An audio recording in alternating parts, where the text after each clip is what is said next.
నంద్యాల జిల్లాలోని ఆత్మకూరు పట్టణంలో ఉన్నాం. ఆత్మకూరు పట్టణంలో అదేవిధంగా దాదాపుగా 9వ తరగతి చదువుకొని బిజినెస్ రంగంలో తనకంటూ ఒక పేరు ప్రఖ్యాతులు తెచ్చుకోవడం జరుగుతుంది. అదేవిధంగా చిన్నతనంలోనే చదువు మానేసిన తర్వాత అతనికంటూ ఒక ఫుడ్ పైన ఒక చాలా ఆలోచన ఉండేది అంట. అదేవిధంగా ఏదైనా సరే ఒక స్పెషలైజేషన్గా ఏదైనా చేయాలి, ఏదంటే మనకంటూ ఒక సొంత వ్యాపారం చేసుకోవాలి, వ్యాపార రంగంలో మనకంటూ ఒక పేరు ప్రఖ్యాతులు తెచ్చుకోవాలి మనకంటూ అనే ఒక ఆలోచన విధానంతో చదువును మధ్యలోనే వంచేసి అదేవిధంగా వారి కుటుంబ సభ్యులతో అతను మాట్లాడుకుని ఒక మొబైల్ క్యాంటీన్ సెంటర్ పెట్టుకోవడం జరిగింది. దాదాపుగా 10-15 సంవత్సరాల నుంచి తనకంటూ వ్యాపార రంగంలో అదేవిధంగా ప్రజల్లో కూడా తనకు ఒక మంచి పేరు ప్రఖ్యాతులు తెచ్చుకొని ఇక్కడ ఉన్నట్టు ఒక టిఫిన్ సెంటర్ను రన్ చేస్తూ ఉన్నాడు. వారితో పాటు ఒక 10 మంది కూడా ఉపాధి కల్పిస్తూ ఉన్నారు. ఒకసారి వారితో మాట్లాడి మనం పూర్తి వివరాలు మనం తెలుసుకుందాం. మా ఊరు వచ్చేసి విద్యాల చదువుకున్న చదువు వచ్చేసి 9వ క్లాస్. మా ఊరు వచ్చేసి విద్యాల. నేను చదువుకున్నది 9th క్లాస్. నేను ఎందుకంటే బిజినెస్లో ఒక బిజినెస్ చేయాలని చాలా రోజుల గురించి అనుకుంటున్నాను. కానీ నాకు టిఫిన్ పెట్టాలని నేను చాలా పని నేర్చుకోవాలని చాలా ఇంట్రెస్ట్తో ఉంది. ఈ పని నేర్చుకున్న తర్వాత నాకు ఈ ఇంట్రెస్ట్ అనేది సొంతంగా వ్యాపారం అంటే ఒకటి చేయాలని నాలో ఒక ఆలోచన ఉంది. ఒక 5-6 ఏళ్ళ కింద తర్వాత మొబైల్ క్యాంటీన్ అనేది ఏర్పాటు చేయాలి, మన ఆత్మకూరులో ఎవరు లేరు అనేది నాకు కొత్త బిజినెస్గా ఆలోచన చేశాను. అందుకే ఇక్కడ అయ్యప్రసాద్ దేవుల మధ్యలో మేము ఏర్పాటు చేసుకొని గతం 2-3 ఏళ్ళ వరకు బాగానే మాకు బిజినెస్ బాగుంది. మేము ఇచ్చే క్వాలిటీ ఫుడ్ మొత్తం బాగా ఇచ్చేసాం.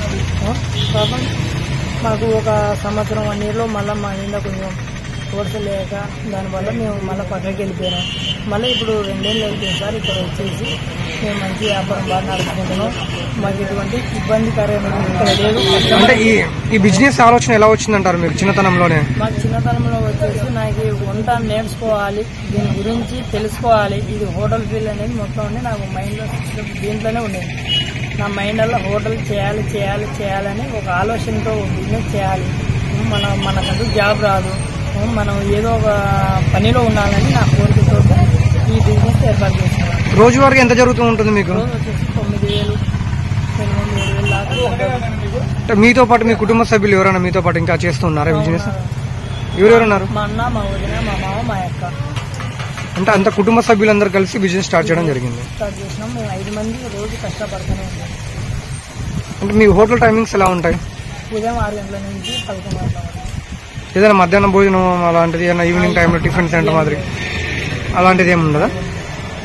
అంటే ఇప్పుడు ఉన్నటువంటి యువతకు మీరు ఏదైనా సందేహం కావాలంటే ఏం చెప్తారంటే బిజినెస్ రంగంలో?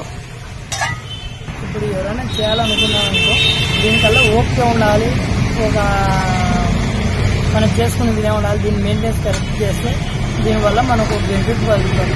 లేదంటే మెయింటెనెన్స్ సరిగ్గా చేయలేక దాన్ని ఇంట్రెస్ట్ లేకుంటే మనకు నడవడం కష్టం ఉంటుంది. వచ్చే కస్టమర్ కూడా చాలా ఇవ్వాలి, వాళ్ళని విలువ ఇచ్చిన తర్వాతనే వాళ్ళు మనకి సహకరించి మనకి ఏదైనా సరి చేయగలుగుతారు.